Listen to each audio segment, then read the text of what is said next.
ndio inafanya watu wakujue, wakufahamu na waishi neema ya maana. Wote walipita, wakina Muhammad, wakina Branham, wakina Martin Luther, wote mapiskopa wote walipita, lakini kulibakia wewe tu, Yesu Kristo uliye na uwezo na mamlaka. Tunashangilia jina lako Bwana, maana kwa mwema zaidi ya wema wote.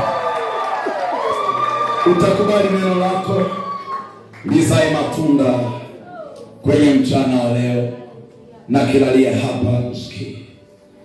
Maana siwe hapa kama fundi wa kuhubiri, siko hapa kama mtaalamu, lakini nasimama hapa kama mwenye dhambi aliyeokolewa kwa neema. Ninasimama mbele zako kama mwanafunzi wa neno lako. Msijastahili hata kuitwa mtumishi wako, lakini Mungu kwa neema na pendo lako tu umetufanya hivi. Ndio maana tunakushukuru. Utakubali kwa kinywa changu kidogo hiki na hekima ndogo sana uliyoweka ndani yangu, upate kunipatia maarifa ili kwamba niweze kugabula sawa sawa na namna mzazi anaweza kugabua. Asante Mungu, maana utafanya katika jina la Yesu, na watu wote tuseme amen. Na watu wote tuseme amen.